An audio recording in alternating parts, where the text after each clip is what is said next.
20절에 보면 여호와께서 모세에게 또 아론에게 이르십니다. 너희는 이 회중에게서 떠나라.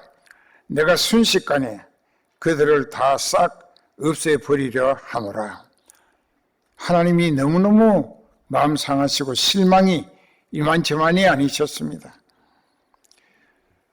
그랬는데도 그들은 하나님을 알아보지도 못하고 마귀의 앞집이가 돼가지고 하나님을 대적하며 하나님의 사람 모세를 계속해서 시비와 원망, 불평, 반란으로 괴롭히고 있었습니다.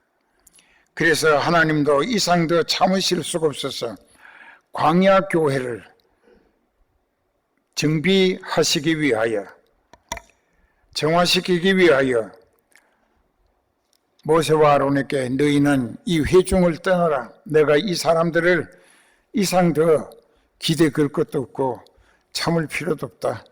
순식간에 싹 없애버리겠다. 그러시는데 22절에 그 두 사람 모세와 아론이 하나님 앞에 무릎을 꿇고 엎드려 하나님이여 모든 육체의 생명의 하나님이여 몇 사람이 범죄했는데 온 회중을 다 죽이려 하시나이까. 이것이 목자의 애절하고 안타까운 심정일 것입니다.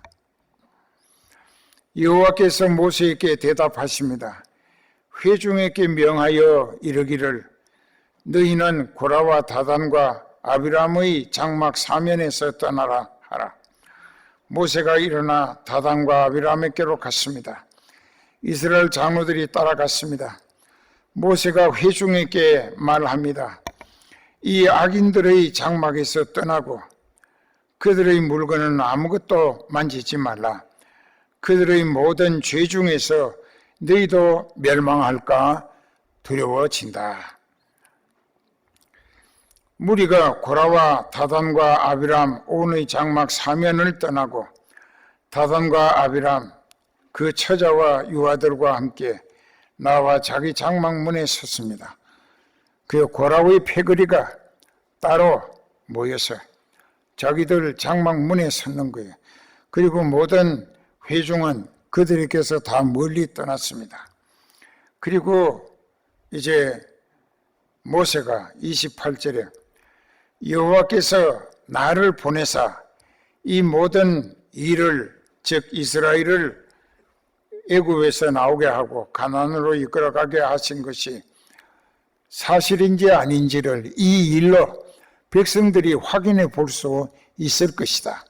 어떻게 이 사람들의 죽음이 보통 사람들의 병들어 죽거나 칼날에 죽거나 창에 찔려 죽거나 이렇게 죽는 것과 같지 아니하고 땅이 지진이 일어나고 땅이 입을 열고 다 흔들어 쳐넣어서 그 안에 불꽃이 팔팔 타오르는데 거기 다 쳐놓고 그들 물건까지 몽땅 다 거기다 쳐놓고 땅이 다시 합해져 버린 거예요. 이제 그렇게 하나님이 그렇게 하실 것인데 이런 일은 사람으로서는 할 수 없는 일이다 이게. 그렇잖아요. 사람이 어떻게 지진을 일으켜 땅이 벌어졌다가 쳐놓고 다시 합치게 하는 것은 사람으로서는 할 수 없고 하나님만이 하실 수 있는 일이다 이게. 그래서 이 사람들의 죽음이 그렇게 하나님이 처리해 버리시는 것을 너희가 보거든. 이들의 죽음은 보통 사람들의 죽음이 아니라 하나님을 무시하고 하나님을 대적하고 하나님 앞에 너무나 오만무례하게 하나님의 일을 회방하고 마귀 앞집이 노릇만 충실했기 때문에 하나님이 그들을 영원히 없애버리시는 것이다. 그렇게 얘기했습니다. 그리고 31절부터 보면은 모세가 그 말이 끝나기 바쁘게 그들의 밑에 땅이 갈라졌다. 즉 고라와 다단과 아비람과 온 250명의 유명한 족장 그리고 그들의 가족들 그 많은 성경 신학자들은 한 1600명 될 거다. 그렇게 이제 얘기를 합니다. 근데 그보다 훨씬 더 많았어요. 14,700명이 오늘 본문의 말씀에서 전염병으로 죽었습니다. 여기 땅속에 합장된 숫자가 한 1,600명 될 것이다. 이 모든 말을 마치는 동시에 그들의 밑의 땅이 갈라졌다. 땅이 그 입을 열어 땅이 떡 벌어지고 그들과 그 가족과 고라에게 속한 모든 사람, 물건까지 그냥 다 쓸어 담고 땅이 합쳐버렸어요. 그들과 그 모든 족속이 살아있는 그대로 음부에 빠지며 땅이 그 위에 합하여 그들이 총회 중에서 망하니라. 자, 흔적도 없이. 그게 스울이라고 합니다. 히브리어로. 여기서 음부라고 하는 데는 스울이라. 구원 얻지 못한 영이 들어가서 갇혀 있는 곳을 음부라고 합니다. 이제 이 모세가 말한 그대로 하나님이 하신 거예요. 또 그때 이제 백성들이 그 주위에서 그 모습을 보고 그들의 부르짖음이 너무나 진동했기 때문에 그들이 도망하면서 하는 말이 우리도 삼킬까 두렵다 하며 도망가기 바빴습니다. 그 다음에 이제 그 다음의 순서입니다. 여호와께로서 불이 나와서 분향하는 250 유명한 가짜 족장들 제사장 되기를 탐심을 가지고 그 일을 자기네들이 하나님 앞에서 세움받지도 못하고 제사장 행세하기를 좋아했던 그 무리들이 불이 나와서 그 사람들을 송두리째 250명 다 소멸하였다. 소멸이라는 것은 태워 없앴다는 것입니다. 불에 태울 소자고 없어질 멸자입니다. 한문으로. 불에 태워 없어졌어요. 그 다음에 36절에 여호와께서 모세에게 일러 가라사대 아론을 시켜서 그들이 노새로 만든 화로를 불을 담고 향을 피웠었는데 그들은 벼락을 맞아 바싹 타서 다 죽었지만 그 향로는 노새니까 그 재를 땅에다 쏟고 그 노새를 녹여가지고 편철을 만들었어요. 성막에 이쪽에는 지성소고 저쪽엔 성소인데 그 중간에 진설병이라는 떡이 있어 예수님을 상징하고 그 양쪽에 휘장이 있습니다. 이 휘장은 예수님의 몸을 의미하는 것이라 했습니다. 그리고 떡 양쪽 옆에 이렇게 반토막 기둥이 두 개 서 있는데 제단 뿔이라고 합니다. 그리고 바로 그 앞에 하나님의 순금으로 입힌 그 시딤나무, 아카시아 나무로 만든 상자, 안팎에 순금을 입혀가지고 그 안에 세 칸을 만들어서 하나는 시내산에서 하나님이 돌판에 새겨 성령에 불러 떠주신 십계명 두 돌판이 들어있고 중간에는 돌 항아리를 순금으로 입혀가지고 그 안에 광야 40년간 이스라엘이 안식일 말고 새벽마다 내려주신 꿀 섞은 떡가루 만나가 담겨져 있었고 마지막에는 살구나무 지팡이였는데 아론의 지팡이였습니다. 아론의 지팡이가 들어있는데 아론의 지팡이가 하룻밤 사이에 싹이 나고 꽃이 피고 살구가 달렸어요. 그 12지파가 지팡이 하나씩 족장들의 지팡이 12개를 모아가지고 한 단에 묶어서 이 지성소 안에 갖다 세워놓았습니다. 그 이튿날 족장 12명을 성막에 모이라 해가지고 모세가 아론을 시켜서 들어가서 그 12개 지팡이를 가져나오라 하니까 가져나왔어요. 다른 사람의 지팡이는 바싹 마른 그대로인데 아론의 지팡이는 밤사이에 잎이 피고 꽃도 피고 살구 열매까지 맺혀 있었습니다. 이 나무는 살아있다는 나무입니다. 그것은 무엇을 의미하느냐? 부활을 의미하는 것이기도 합니다. 이 지팡이를 할 때 나무가 이렇게 있으면은 여기를 자르면 여기가 굵고 갈수록 가늘어집니다. 그럼 여기를 잘라 가지고 지팡이 할 때는 이쪽을 손에 잡고 가는 곳이 땅에 짚혀지게 돼 있습니다. 근데 오랫동안 아론이 살구나무를 잘라 가지고 지팡이를 만들어서 거꾸로 굵은 데 손을 잡고 그 덩어리 가는 쪽으로 땅에 닿도록 짚고 다녔는데 하룻밤 사이에 그렇게 싹이 나고 열매가 맺었다. 그 샤케드 살구란 말입니다. 그러면 그렇게 됐을 때에 무엇을 의미하느냐? 하나님이 모세와 아론을 하나님이 세우신 것이지 자기네들의 계획에 따라 자기네들의 방법이나 노력으로 이스라엘 광야 교회의 지도자가 된 것이 아니다, 그런 뜻을 하나님이 이렇게 밝히신 것입니다. 그럼에도 불구하고 이제 본문에 들어가서 41절부터 보면 이튿날 이스라엘 자손의 온 회중이 모세와 아론을 원망하여 가로되 이 사람들도 광야 교회에 함께 어울려 가나안 땅으로 불기둥, 구름기둥을 따라 이끌려 가고는 있지만은 그들의 심령은 마귀에게 사로잡혀 있었습니다. 그런데 이 광야 교회의 백성들이 모세의 양떼라는 사람들이 영적으로는 악령에 사로잡힌 사람들이야. 성령에 이끌리며 쓰임받는 하나님의 사자 모세와 아론을 이튿날 마귀 앞제비인 회중이 몰려와 가지고 원망하면서 하는 말이 너희가 여호와의 백성들을 다 죽였다. 근데 그 여호와의 백성들을 다 죽였다. 그 모세가 죽인 것도 아니고 아론이 죽인 것도 아니잖아요. 하나님이 땅으로 지진이 일어나서 땅이 벌어져서 그들을 쳐놓고 다시 합침으로 전멸시켰는데 모세가 죽인 것처럼 이 그들을 사로잡고 있는 귀신들이 이제 하나님을 회방하고 대적하기 위하여 모세를 자꾸만 괴롭히는 것입니다.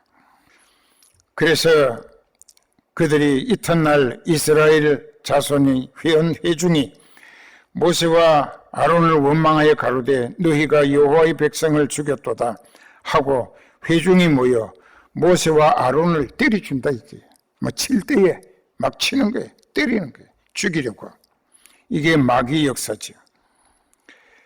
그때 모세와 아론이 얻어맞는 가운데 회막을 바라본 적 구름이 회막을 덮었고 여호와의 영광이 나타나 있더라.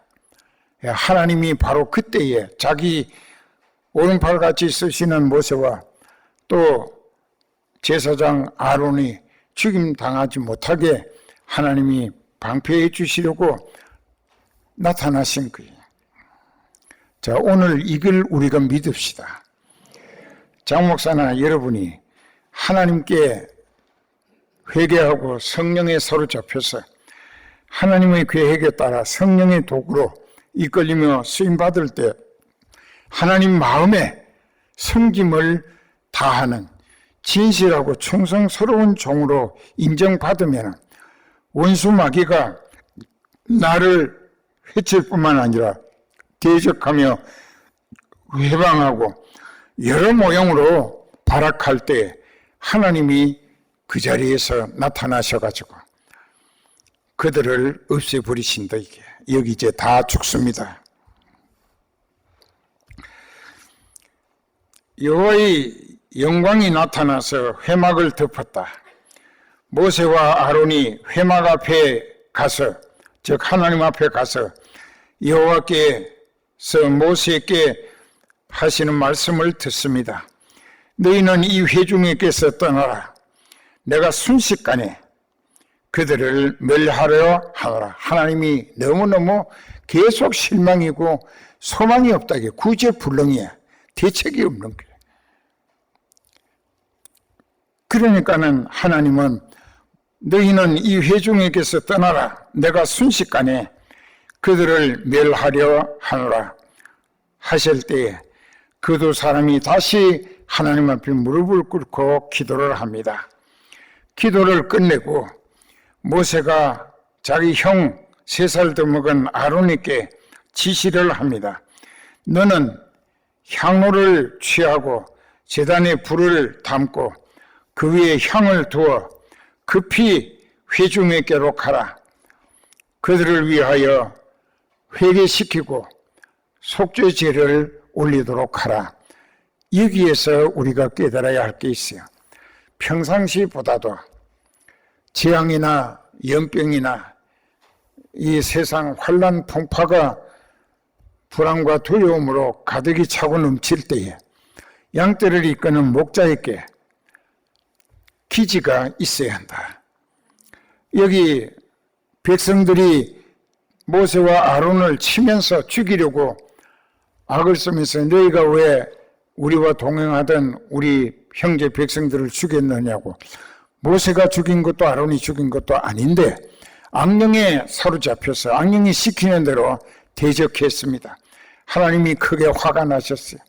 그래서 전염병을 그들 가운데 보내셔가지고 그냥 막 쓰러지면서 죽어갑니다. 그러니까 모세가 기지를 발휘하는 거예요.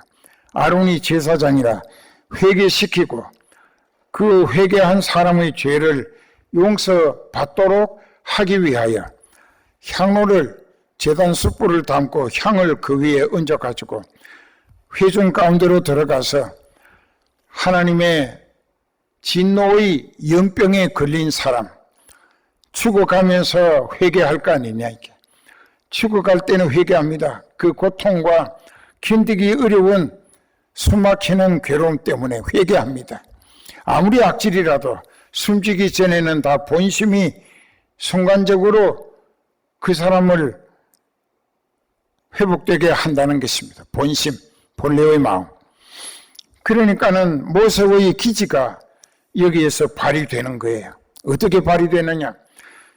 형 아론 제사장에게 빨리 향로에 제단 숯불을 담고 향을 피워서 백성들에게 들어가서 연병으로 죽어가는 사람 앞에 가서 당신 회개하라고, 지금 하나님 앞에 회개하라. 그러면은 내가 당신의 죄를 하나님께서 용서하시도록 속죄제를 드려주겠다. 그래서 이것은 그 아론과 또 특히 모세의 목자적 기질이 자기가 오랜 세월 이 백성들의 지도자로 하나님과 백성들 사이에서 쓰임받는 역할을 하다가 보니까 이럴 때는 하나님이 지시 안 하셔도 하나님은 너무 화가 나 계시니까 지시 안 하셔도 내가 이렇게 해서 백성들로 회개시키며 죄를 용서받도록 속죄제를 서둘러 드리게 되면 하나님의 진노가 그들이 회개함으로 용서하실 때에 이 전염병은 하나님이 거두어 제거하실 것이다. 그것이 모세가 오랜 목회 경험에 의해서 깨달아진 기지였다는 것입니다. 지혜였다는 것이에요. 그래서 아론이 모세가 시킨 대로 가서 했어요. 했더니 막 이 백성들이 연병으로 막 숨이 막히고 죽어가니까 그저 아론이 와서 회개하라, 회개하면 산다 하니까는 살기 위해서 회개하고 그리고 또 속죄제를 드리고 그러다 보니까 그 백성들이 시간이 꽤 걸렸겠죠. 그중에 회개치 않고 죽는 사람 많았고 그리고 또 회개하는 사람은 하나님이 살리시고 하나님이 그 백성들의 죄값으로 없애버리기 위하여 멸망시키기 위하여 내리신 진노의 전염병을 회개하고 나니까 하나님이 그치게 하시더라. 여기 그 말씀이 있습니다. 모세와 아론이 이렇게 이에 모세가 아론에게 이르되 너는 향로를 취하고 단의 불을 그것에 담고 그 위에 향을 두어 가지고 급히 회중에게로 가서 그들을 위하여 속죄하도록 회개시켜라. 회개시키고 속죄제사를 드리라. 여호와께서 진노하셨으므로 연병이 시작되었음이니라. 아론이 모세의 명을 쫓아 향로를 가지고 회중에게로 달려간즉 백성 중에 연병이 시작되었는지라. 이에 백성을 위하여 속죄하고 죽은 자와 산 자 사이에 섰을 때에 연병이 그치니라. 그 백성이 회개하니까 하나님의 진노가 거두어 지시면서 이 전염병을 없애버리신 것이죠. 지금도 그렇습니다. 이렇게 시작되면서부터 기도할 때 이것은 하나님의 진노의 연병이라. 자기 죄를 숨기는 자는 형통할 수가 없어요. 아무리 살아보겠다고 발버둥 쳐도 살 수 없어요. 자기 죄를 철저히 회개하고 하나님 앞에 용서를 받으면 하나님께서 그 사람을 불쌍히 여겨주신다. 그래서 여기 연병이 순식간에 14,700명의 생명을 앗아갔습니다. 여기 14,700명이라. 이 성경에 숫자가 기록되어 있다고. 이렇게 해서 우리도 꼭 같이 깨달아야 될 것인데요. 여기 49절에 보면은 고라의 일로 죽은 자 외에 그 전염병이 죽은 자가 14,700명이었더라. 그런데 땅이 합칠 때 그들의 가족까지 다 1,600명쯤 될 것이다.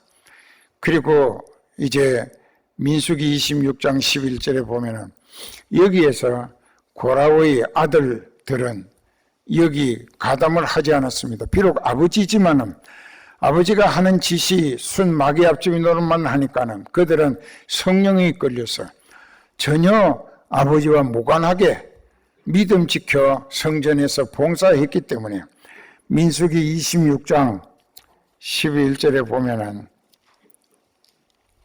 거기 보면 그렇게 돼 있어요. 전에도 말씀드린 생각이 나는데 26장 11절에 보면은 그러나 고라의 아들들은 죽지 아니하였더라.